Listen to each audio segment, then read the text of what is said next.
Hi everyone, so today I'm going to go through the design of how I put together my parents' garden, and you can see all those videos. The links will be in the description below. You can follow along so you can design and grow your own food, and this is using organic, regenerative, and permaculture practices.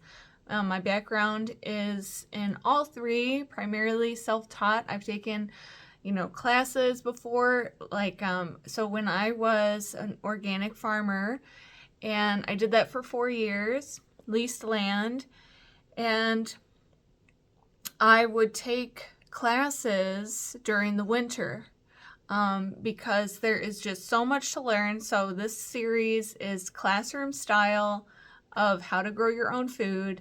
I did one video already about how to find where you're gonna make your garden, and this video it's going to be a breakdown of the design. So we're going through what you like to eat, how much you like to eat, so you know how big your garden is going to be so you don't have too much and feel overwhelmed. I started growing food in 2011. I was curious, and I wanted to grow food without using any chemicals. And I did that in pots on my balcony. I was in an apartment. I'm in an apartment now. And then I grew on some community garden plots. My brain sometimes finding words. I grew on community garden plots, and then I started farming, leasing land and farming. And now I have been helping my parents design their own garden because they wanted to start growing their own food. So without further ado, let's get into the design of the garden. And you can ask yourself these questions that I'm going to put down below so that you know how to design your own garden. Okay, let's do it. Okay, so the garden design. So I asked my parents a few questions first before I started. And mainly I wanted to know, what's their goal, which actually I went through the video before this one about needing to know your goal of why you're starting your garden and your why. So what's your goal of your garden, and why are you wanting to start your garden? What's the purpose? Because you want to know these things, mainly it's because, okay, when you start something and you feel really enthused about it, but then you lose interest, okay? Or it becomes not a top priority. And so that's why you have to remember your why and your purpose for doing it, and what's your goal, right? So all those actually kind of go together. And so I asked my parents, what's their goal, and they wanted to grow food and have it be readily available to them right there. So convenience, and they wanted to grow a variety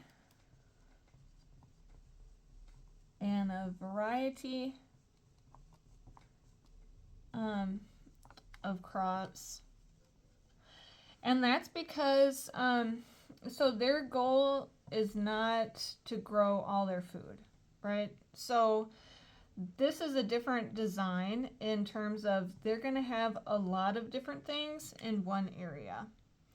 And they wanted convenience, and they wanted to share with others. Okay?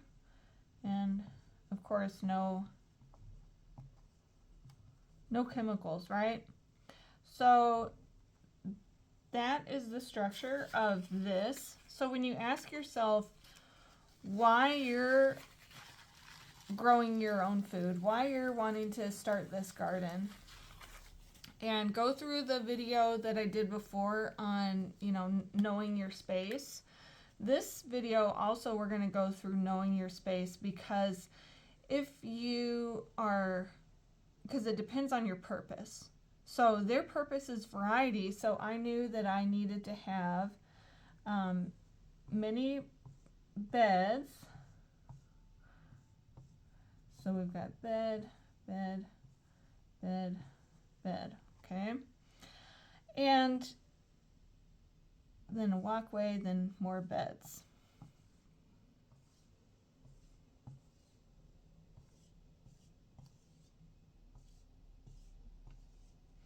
And then back here, it's like one long bed, and it goes around. And this is the flowers.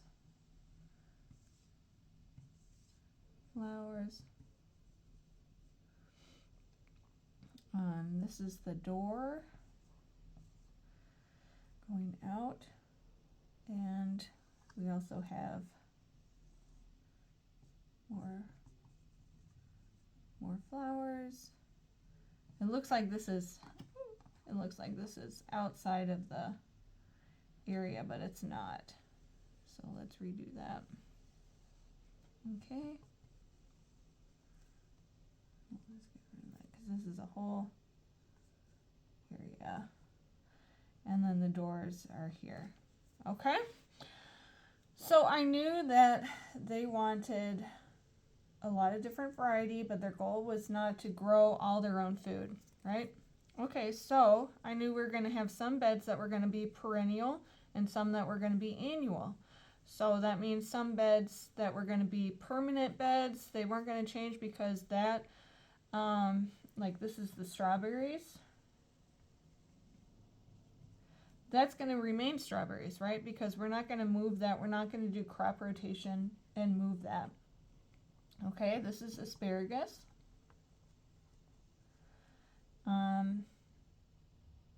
Let's see, which was this one? I can't remember. So raspberries. Oh yeah, this is blueberries. And this one is fig trees and grapes.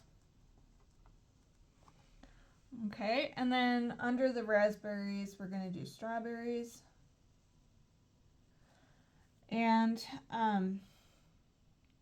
so all the beds are made with the intention of growing a lot of different stuff, but not super overwhelming. So it's 96 feet by 40 feet. The flowers are going to be for remaining as, permanent area for pollinators, right? But we're also going to, I extended this area, and I'll tell you why. It's because when I did the beds, and actually I did this wrong because this is raspberries here and strawberries here. This is just a regular growing bed. Sorry, y'all. It's been a while since I've been out there. It's winter.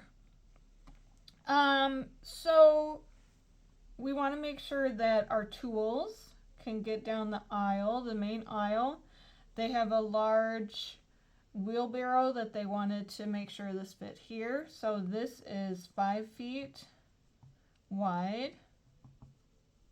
So think about the tools that you're going to use, because then that will be an indication of where, how wide you want to make your walking spaces. So this is a walking space, this is a walking space, walking space, walking space, and you can walk around the back here.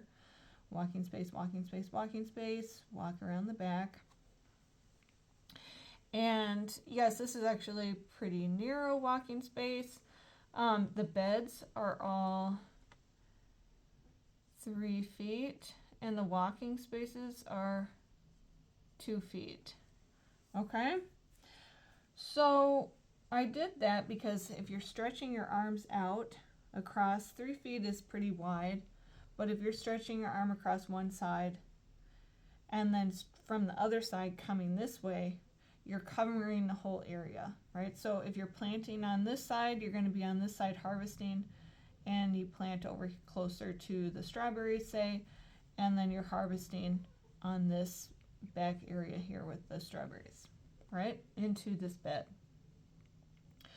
So that is, all these are the same size, and all these beds are the same size here. These are boxed in because of the pH, wanting to change the pH. You don't necessarily have to do a box, but my dad wanted a box. You could do this in a raised bed, change the pH of your soil if it's not to what blueberries want. Blueberries want 7 to 9 pH, which is pretty high. Usually a good range of a pH would be about a 6.5, and that's good for a lot of variety of crops, but blueberries are different. So you could totally add sulfur and change the pH of the blueberries without having it be in a box. I don't know exactly why he wanted it in a box, but it is. I don't believe in raised beds, I'll tell you all that, because raised beds, actually, you have a box and you're cutting off the main access that all the rest of your growing area. You're getting the fungal matter, which brings in the beneficial bacteria, which makes an increase in your nutritional benefit, your nutrition level of your crops, okay? So if you have a box, that's cutting off the food source of your soil, because you're cutting off the beneficial microbes and you're cutting off the fungal matter that becomes like nerves, right, throughout the whole area. And you're creating this pathway that moves nutrients to all the different crops. And when you have a box, a raised bed, something that it has limited space, your soil is going to be depleted. Okay, you're going to always have to add more and add more and add more, and remove the soil after a period of time and add nutrient value. You add nutrient value here, sure, but the benefit here is that if one area is a little more depleted, the pathway of the beneficial microbes are going to have a pathway through that fungal matter in order to get to one area to another. Whereas if you had the boxes, it could not get from one area to another, if that makes sense. Hopefully it makes sense, because I want to stress that where the boxes are actually, it's a scam, okay? Point blank period, the boxes, raised beds are a scam. So you want to increase your nutrient level of your whole garden, and you do that with raised beds, meaning that, okay, so we have in the bed we have compost, and which is dead, it could be dead leaves, it could be straw, it could be food scraps, it could be grass clippings, it could be crimped, and this is what we did. We did compost and we did crimped cover crop.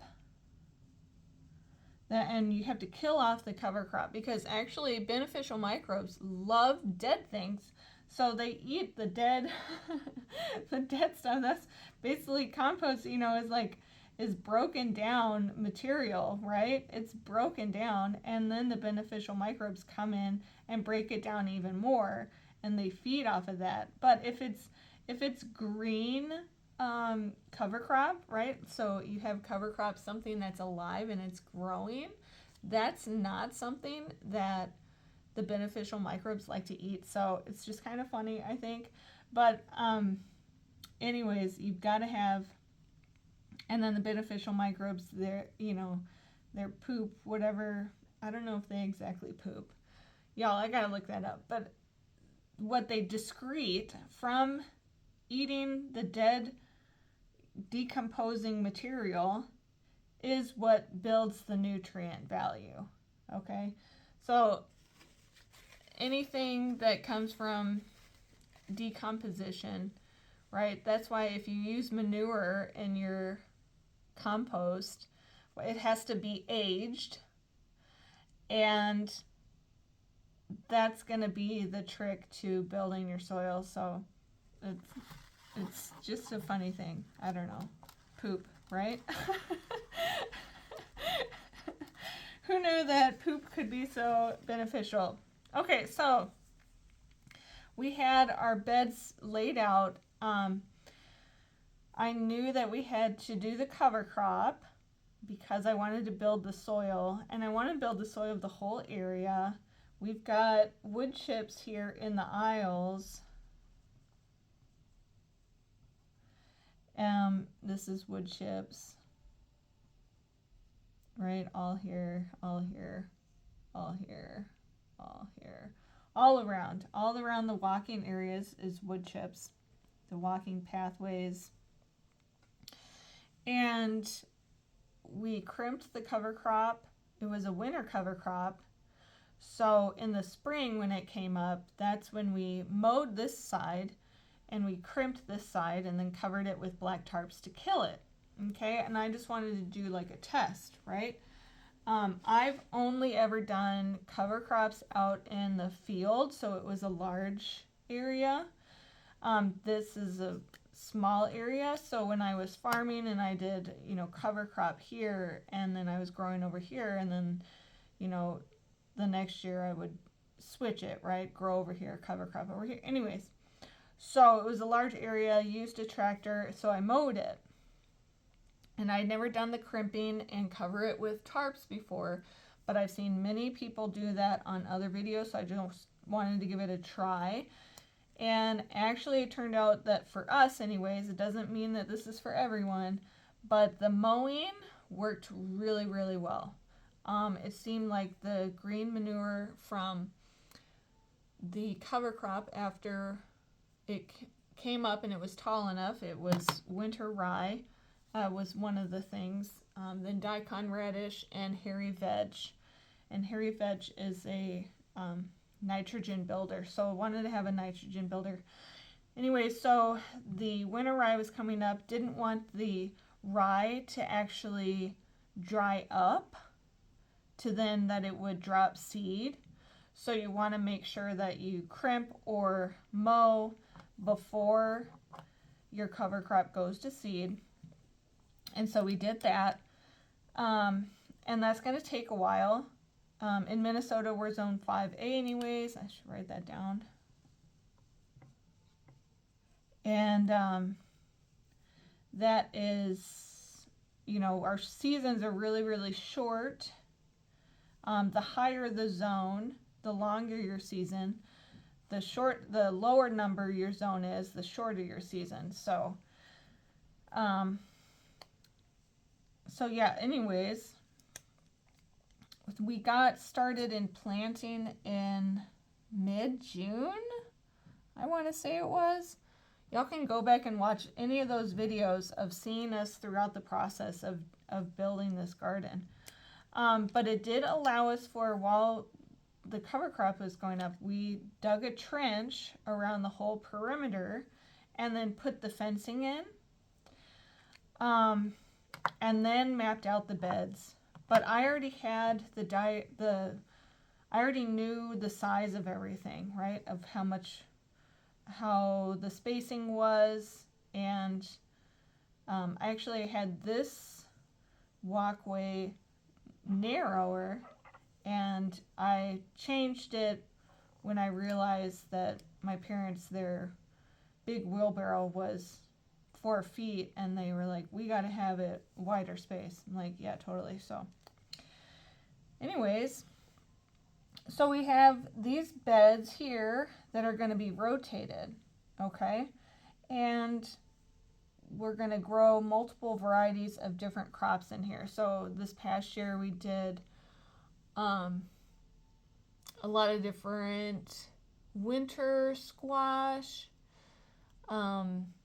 okra, tomatoes, jalapeno peppers, little mini bell peppers, garlic. So actually I seeded the year before, I seeded garlic here. Now this past year we seeded garlic here. And garlic, you can go watch that video if you want to see more. But garlic, you have to rotate every 4 years. So 1, 2, 3, 4. Okay. And then when we go over here, my plan is to go 1, 2, 3, 4. And so it's just kind of a circle motion of the crop rotation. It's going to be way easier to remember, right? If this is 1, 2, 3, 4, 5, right? So then the next part of this is when we get into the crop rotation, that'll be a different video. But in order to keep track, we're going to have a sheet of stating where things were from year to year. So it's not something you have to go back to you don't have to remember it. It's like a diagram. You can just look at it and be like, oh, I had garlic here last year, now it's garlic here. I was going to do squash or whatever, but now I'll do squash in 3 or 1 or, whatever, right? So broccoli, we had broccoli. Broccoli and carrots, I did a really late planting of that. This is total experiment, but I'm really excited to see how that turns out. It's going to be, nothing was ready by the time it got so cold. And they were coming up, the broccoli plants, and the little tiny carrots were coming up. I seeded in September, beginning of September, I'm pretty sure. I'll have to go back and look at that. But by the time it was like, oh man, we got to see if we can harvest anything, covered it with row cover, and it was just way too small. So I'm hoping that went dormant, and then in the spring it's going to come up and we're going to have really early carrots and broccoli. I hope so. Fingers crossed. Because when I was farming and I had those plots, I had to be off the farm by October 31st, which in Minnesota is fine because our seasons don't go that long unless you have infrastructure for season extension. But outside it starts to get really cold and things, they go dormant, right? Or they are growing super, super, super slow. And so that was okay. And then when we came back the next year, we had different areas that we were growing in. And so, anyways, that was kind of like assigned to us, whatever, when we were leasing. And so that was given to us. We could come back to the farm on March 1st. So I actually have not planted things like in the winter and then the whole next year come back because I wasn't allowed on the farm. The lease didn't allow for overwinterized except for garlic. And so that's going to be really interesting to see what comes up with that. So stay tuned. But anyways, when you're designing, this one is a little different, right? Because the goal is just to grow a variety of things, right? It's not to grow enough that you have so many tomatoes that you are canning tomatoes for overwinter, or and so that you're eating fresh marinara sauce, fresh salsa, like all winter from your garden, and eating tomatoes right off the vine as they're ripe during the season. Those are not really the specific goals of this, but in a different video, I'm going to go through, I have one video on how I calculated the garlic, and then if you see after the harvest, the calculation came out like perfect for wanting to know how much seed to plant in order to get the harvest that we want. And so the garlic itself actually does have a purpose of wanting to grow enough garlic to last the whole year. And so we were not there, but with the amount of garlic that I calculated to seed in one bed, I estimated what that yield would be with the calculation, and it came out that the harvest did match the speculated, calculated from the calculation that did the yield.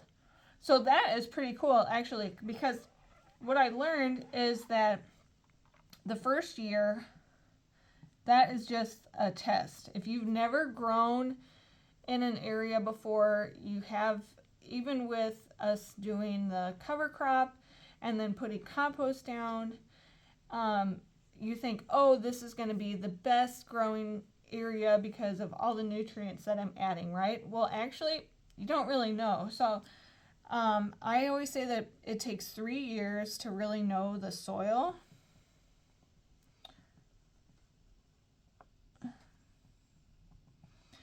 And why that is the first year it's a test, right? You're doing things, you're seeing what you like to grow, you know. Also with this test year, you can make notes. I would make notes of how much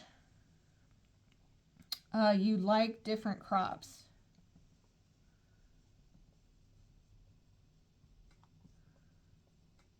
To know how much you're going to grow the next year, okay? So if you do the test, and so for an example, I always do broccoli as an example because I really like broccoli. So I know how much broccoli I would need if I wanted to have broccoli for the whole year. You know, grow it, freeze it, eat it all year long. And that would be about 300 heads, and then so you do the calculation of how much space that's going to take up. But if I didn't know, say for an example, I'd love to make juice out of the produce that I grow. And so this is what I did for the juice. And if you're doing juicing or dehydrating or canning,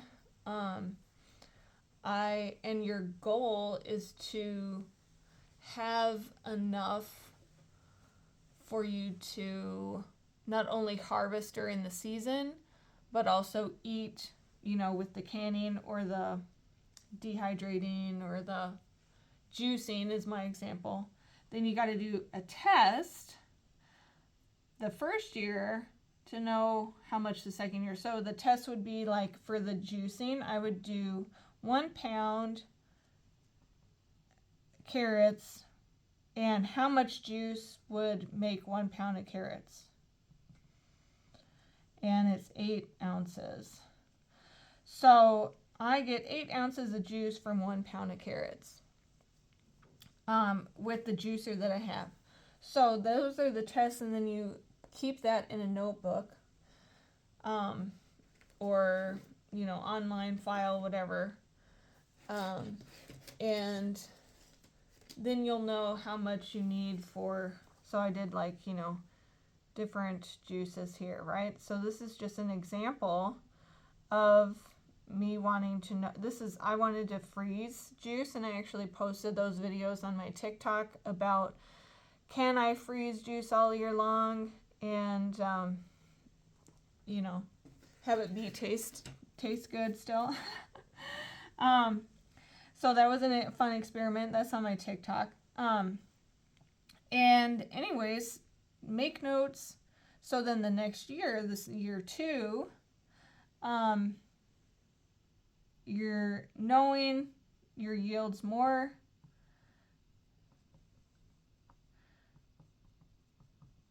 And that just means equals how much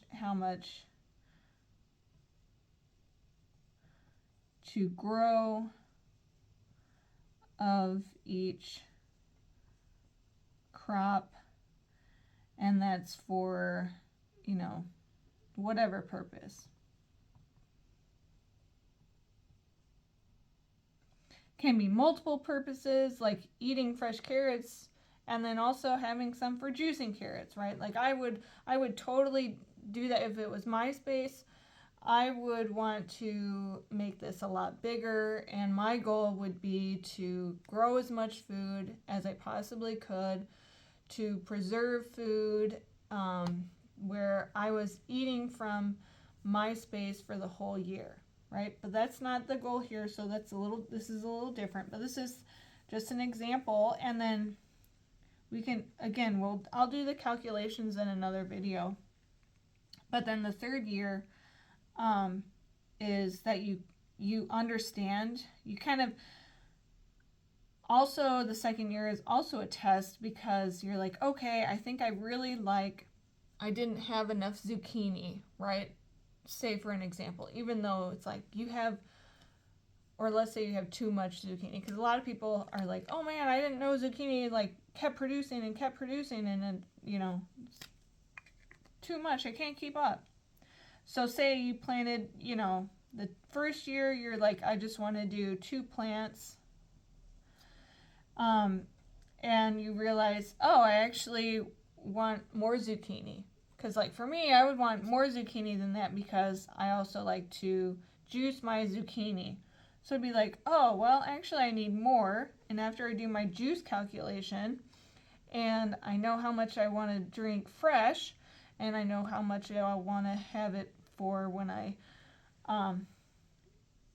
juice it and freeze it and thaw it out and have it over the winter. So I do that calculation, and I figure, oh wow, I'm gonna need, this is not accurate whatsoever, but I'm gonna need 12 plants. Let's say I'm like, oh, calculate it out, I need 12 plants. Well, let's say that 12 plants was too much, right? You were just like overwhelmed with zucchini, you couldn't keep up, you were juicing it, and you were cooking with it, and you were giving stuff away, and you still had too much. So then the third year, you kind of are now getting into the practice of honing in more specifically the exact number of your yield that you are wanting to get. So let's say the third year we do 8 plants of zucchini, and that's perfect. So then the fourth year, you've got that one down, right? So what we want to do over the years is we want to, this area is going to stay the same. We're going to add compost, organic matter. Sure, yeah, we're going to do that. If we want to extend the growing area and take some flowers out and have some of the flowers be growing area, could certainly do that, right? And that's kind of why I did it that way. The design is because that was an alternative function, because the fence is a pretty heavy duty in place fence. It's not an electric fence, you can easily move it. And so that was not going to be extended, so we had to make it where the fence was going to include the flowers, which could also be another place to grow your food if you so were inclined. If you realized, you know, oh, I don't have enough space for what I want to do, or I did what I wanted, but now I want to do more. Well, where can you do more? You have this extra space out here. So anyways, each year we're wanting to hone in what it is to get closer to that goal of your why you started your garden in the first place, right? And so now we've got it. Now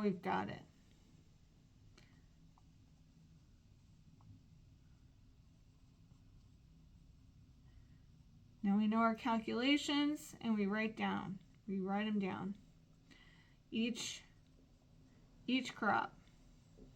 Okay, so take notes each year.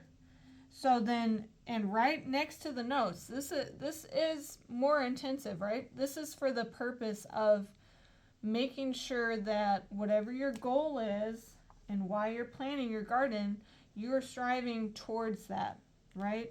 You are wanting to get to that place where your garden is what you want it to be. Because if your garden is not where you want it to be, you're just not going to mess with it anymore. It's going to be weeds again. Two things I wanted to go over here is, one thing is the weed pressure here was like extremely minimal, and the reason being is because tarped it for 1 year, the whole area, and then removed the tarps at the fall, seeded winter cover crop. Then when the cover crop was coming up, mowed it, tarped it. So in that process, also I put cardboard down right here because I wanted to experiment, because I've done the sheet mulching, which is cardboard, compost, and then you can also do straw in between as a layer as well. But that whole process is to increase your yield, but also have low weed pressure and have really nutrient dense soil. Sheet mulching, you can look that up more if you want to, but I just put cardboard down, remove the cardboard, so instead of having the black tarps, so I had black tarps on the whole area except for the cardboard, and the cardboard area actually turned out to be, and I did the whole area with winter cover crop, but the cardboard area remained cardboard. We removed that, and it was actually the most weed pressure out of the whole area. So very interesting. I thought it would be pretty like much the same, but the black tarps way outperformed the cardboard in terms of weed pressure. So eliminate weed pressure the first year by doing that strategy. I would highly recommend, because my mom said that she weeded maybe 3 or 4 times, and it was like 30 minutes each for this whole area. So that's pretty incredible. Granted, the flower area actually was in black tarps, and then we put winter cover crop in this past fall. So that's going to come up. We're going to mow that down and then put the flowers in this next year. That's 2026. We're in 2026. Lord help us, please.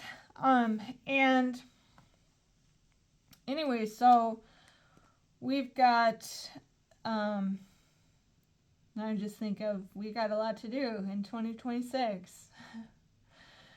We're going to come together. We're going to come together. We have to come together. So,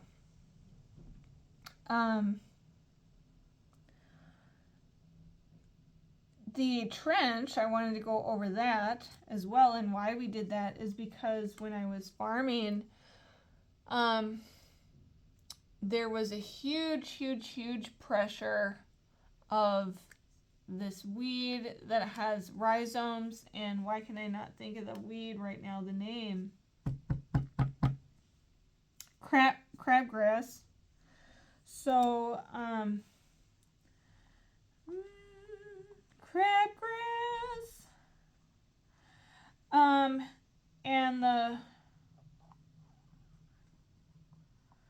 rhizomes go underneath the ground, and then they bring up one little thing, and if it has 3 prongs, I don't know if you can see that in there, hopefully you can, then the rhizome underneath the ground goes out another 10 feet. If you cut that off, this is still there, and maybe you pulled this out, right? You pulled this one out, but now this one's still there, and then this one comes up. So this weed is so relentless, it's really hard to get rid of, because even if you have a tiny, tiny bit that you didn't pull out of the soil, that's going to come back and extend out. And what I found is that when I did research, it takes up 80 to 90% of your soil nutrients.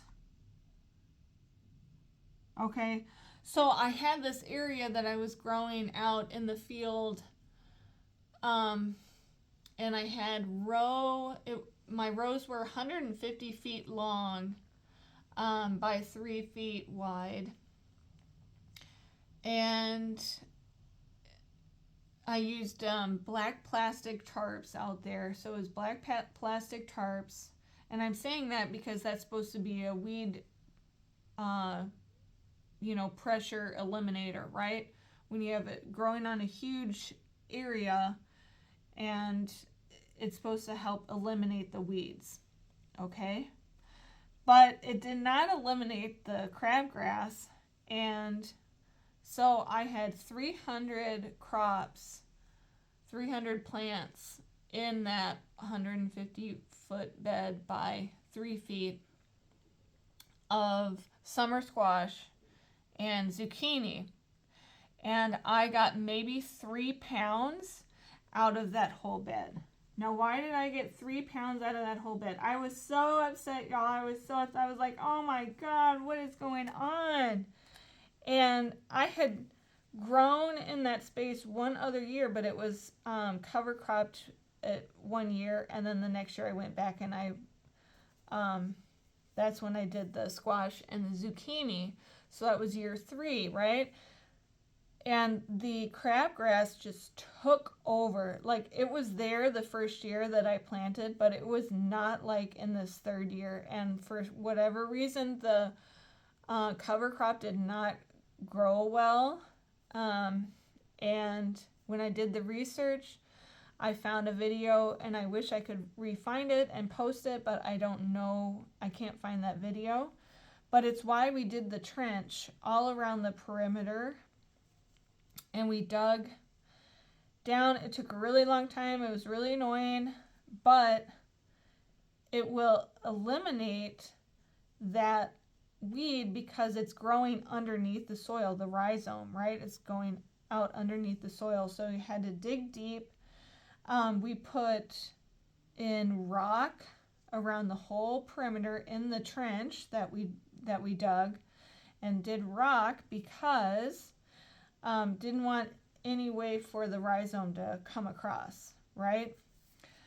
And or go down in the trench and come back, right? Something.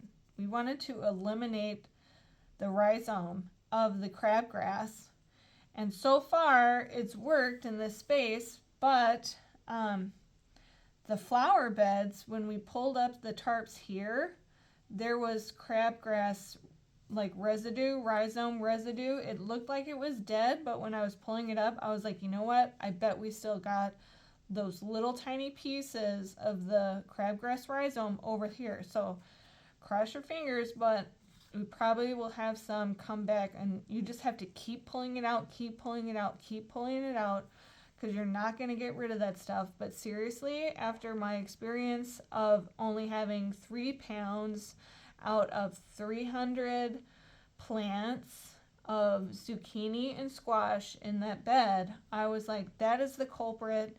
It takes up 80 to 90% of the nutrients in the soil. That's why what I planted is not growing.